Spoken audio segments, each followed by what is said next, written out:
Well, hello friends and welcome to Ask Zach. Today we're going to talk about one of the coolest instruments that Leo Fender ever made, and it wasn't a huge success, and that is the Fender Electric Mandolin. Of course, collectors have given it the nickname the Mandocaster, which is a cool name, and when I think Mandocaster, I think of the little 5-string mandolins that Joe Glazer made for Ricky Skaggs with benders on them and such. But these are very cool little instruments. Very, they're pretty rare, and so a lot of collectors like to have them because they look like little Strats or P basses. So today we're going to do a kind of shallow dive, talk about the specs of these things and how they changed through the years and its original lifespan from 56 to 76 or so. And then we're going to do a deep dive because we're going to talk about why Leo Fender made this, why he made a solid body mandolin, and why it was 4 strings instead of 8, and why it wasn't a success. All right.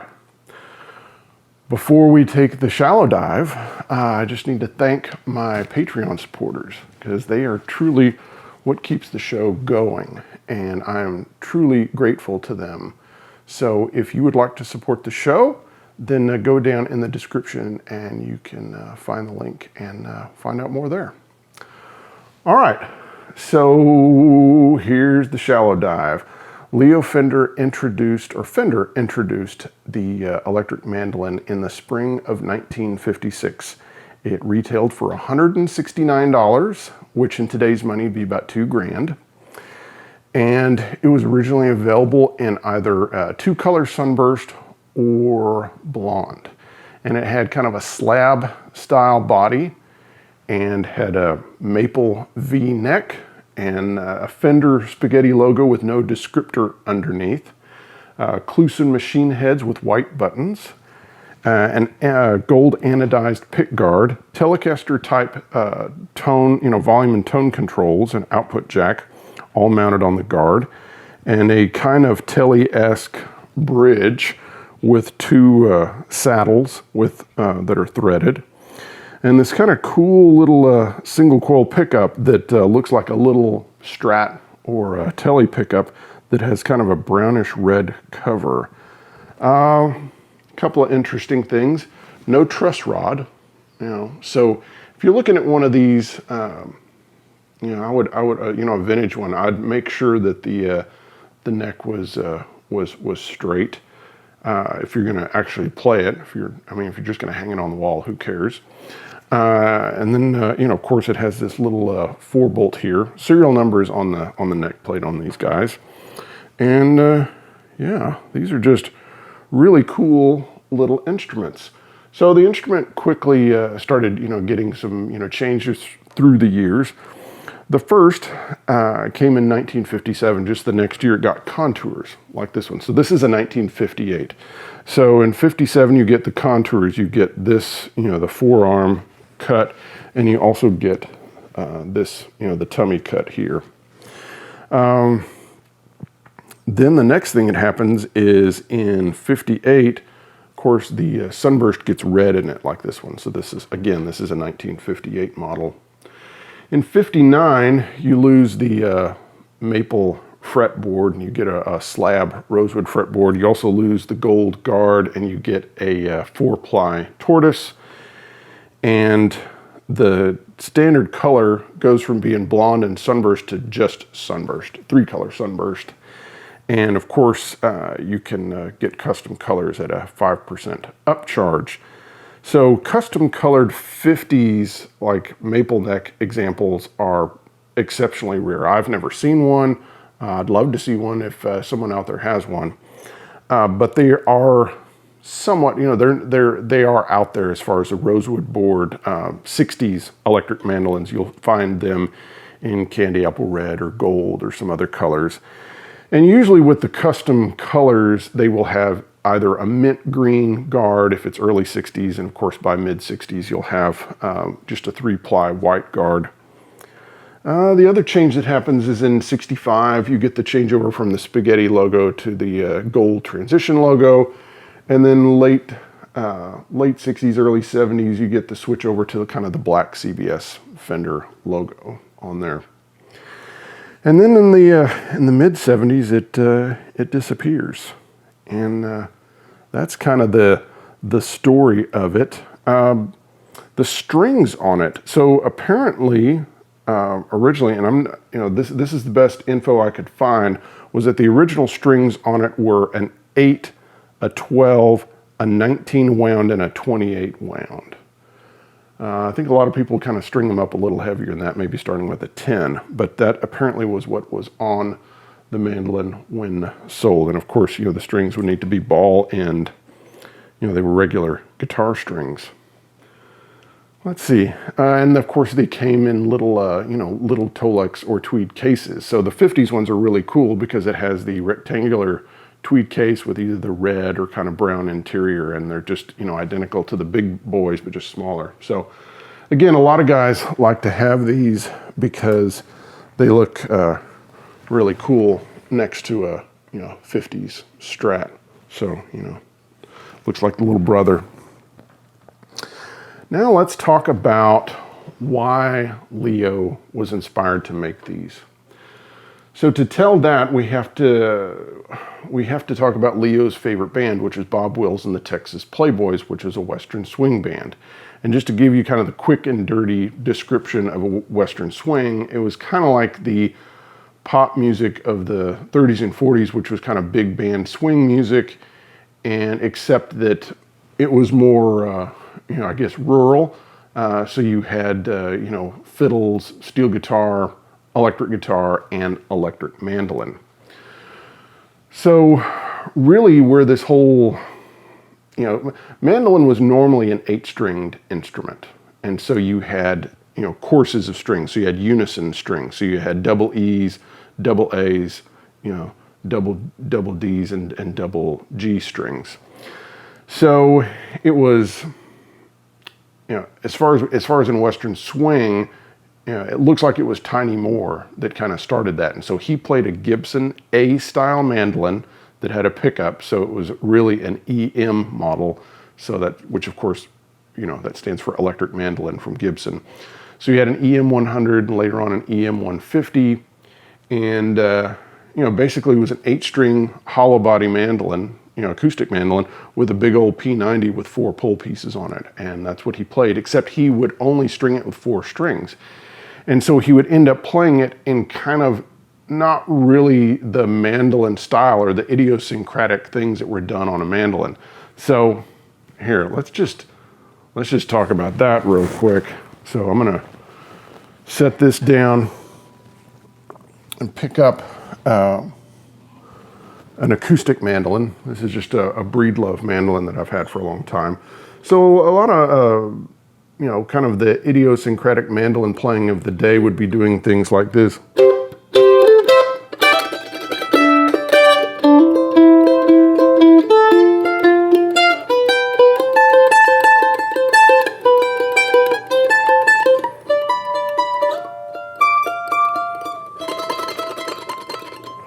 And doing a lot of, what you would call a, tremolo, playing, or tremolo picking kind of thing, or this, And then of course these kind of double stop things. So that was kind of a bit of the mandolin player's stock and trade. And so setting this down. So Tiny Moore did not play like that. He played more like a swing guitar player. And so he would play lines on it like a guitar. So, you'd have,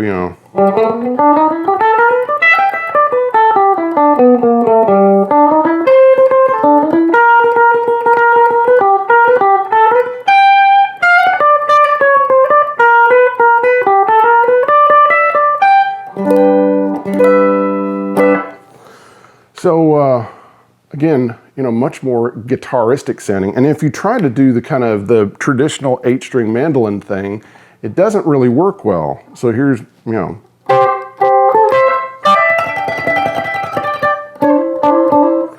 So the tremolo picking, is really easy when you have the double courses because your pick can kind of dance across them and slide across them.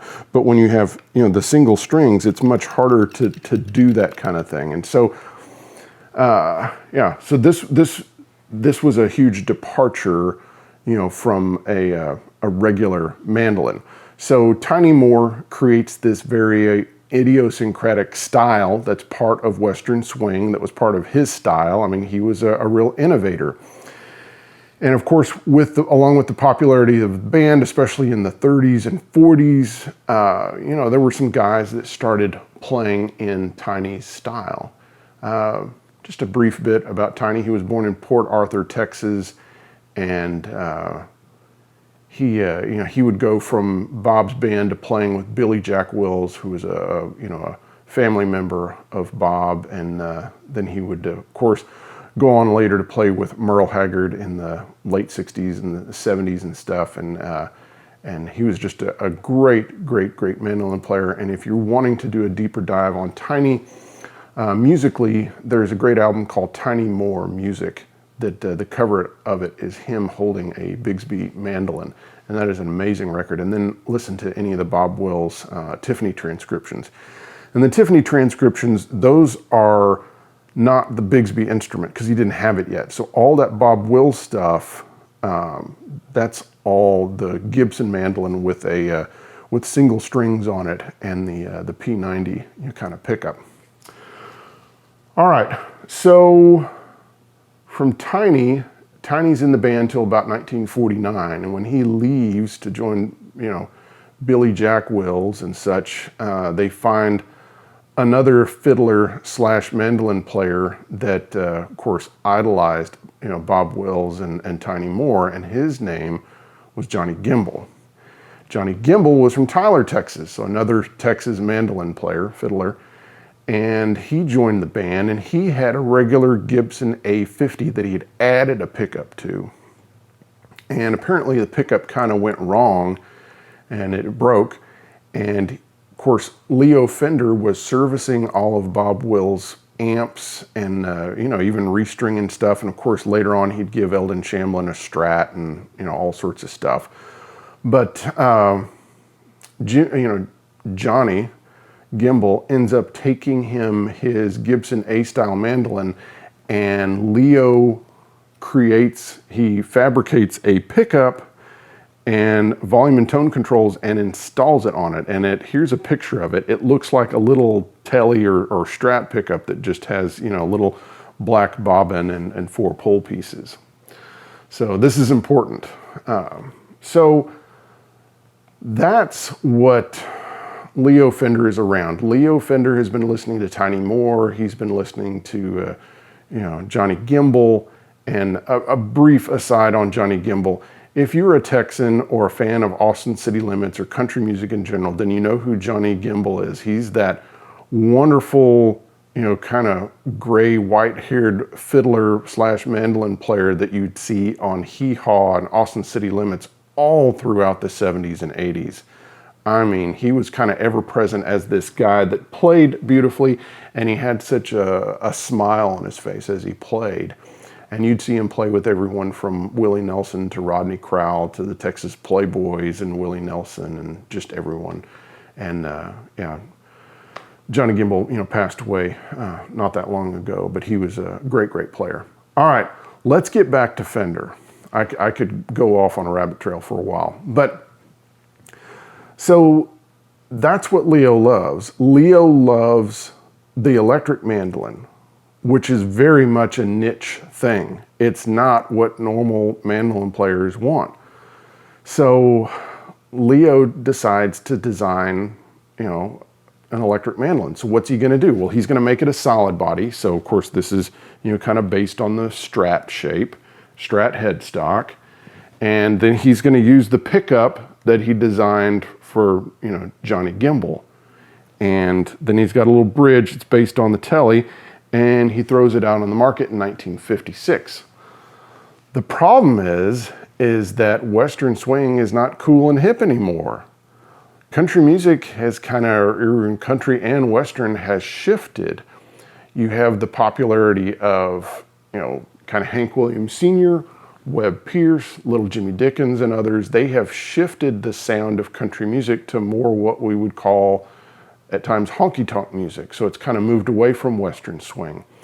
Also, you have rock and roll. You have Little Richard, you have Elvis, and so Western swing is not popular. So Leo Fender introduces this instrument in 1956, and it's kind of like, who cares? He's able to get Jethro Burns to play one. He gives them to the guys on the Lawrence Welk show, Neil Levang and Buddy Merrill, and they play them a little bit on the show.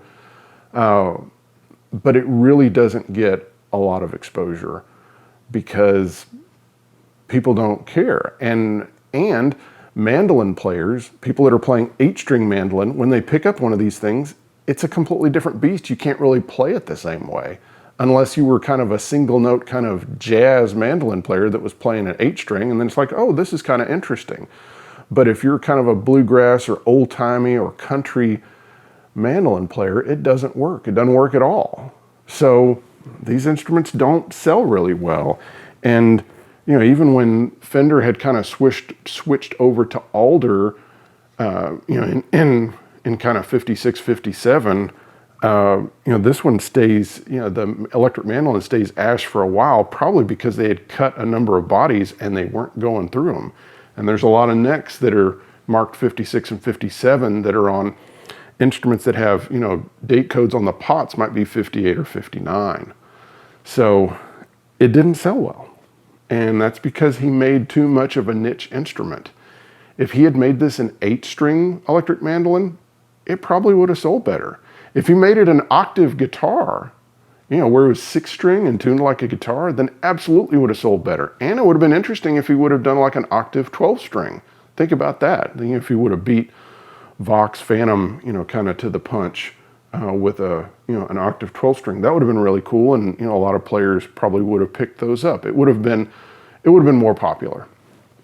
So the guesstimates, and this comes from, Fender The Golden Years.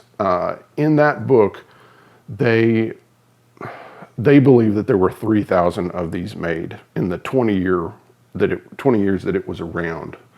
I don't know. I would politely disagree just because of how few I've seen, but of course those guys wrote a book, and they are. I'm going to give them respect. So we're going to say 3,000. Yeah, it just didn't do as well as it should have. The way these things end up being used now, or in the last 30 years or so, is one, you'll see the hardcore acoustic mandolin player that will, play like some Gibson old mandolin during the show, and then they'll pull out one of these with like a fuzz pedal or something like that and start playing crazy stuff on it. And it's almost like, it's like a little break in the show. It's like a palate cleanser. And I think that's cool. It's interesting. It's fun to just see these things played at all. Of course, you'll see these with, Western swing, retro, revival groups and stuff. You'll see, where they'll have a guy playing an old Fender electric mandolin. The other way you kind of see these, and like Sierra Hull, and some other cats will use these in interesting ways, in which they'll put effects on them, and it's kind of a way for a mandolin player to kind of have some electric guitarish kind of fun and kind of jam with electric guitar players. So you'll see people take these old mandolins and put either some distortion or some echo and tremolo and things like that and do interesting things. I've also seen some studio cats use these because these really cut through the mix well, because they're because of the scale length and because of their pitch, they're kind of out of the way of a lot of other instruments. And so you can play little parts on these guys and they really cut through the mix without having to be turned up loud. And so that's another interesting thing you can do with these. But yeah, really fun little instruments. And this one again is a 1958, and this one is plagued by a little, something that's, kind of afflicted many 50s and 60s vintage guitar, and that's that the owner put his social security number all over it. So it's on the back of the headstock, it's on the neck plate, it's on the pick guard, it's everywhere. I've seen a number of guitars like this where, people were afraid of their instrument being stolen, and they would, they'd put their social security number all over the thing. I mean, I remember there was a 335 that I owned for a hot minute that had it everywhere. It was inside the F holes. It was on the back of the headstock. It was on the underside of the tailpiece. I mean, this guy put it everywhere. So, all right. Well, I need to thank a couple people, or sources, I should say. So, one of the main sources I got for information on this was an old website called guitarhq.com that's been around for a long time, and it had some good basic information. Another would be, of course, the book Fender The Golden Years, and that's a great book. I've mentioned it a number of times. It has beautiful pictures and really great information, and a lot of, kind of old catalogs and old, promo photos and stuff like that. So.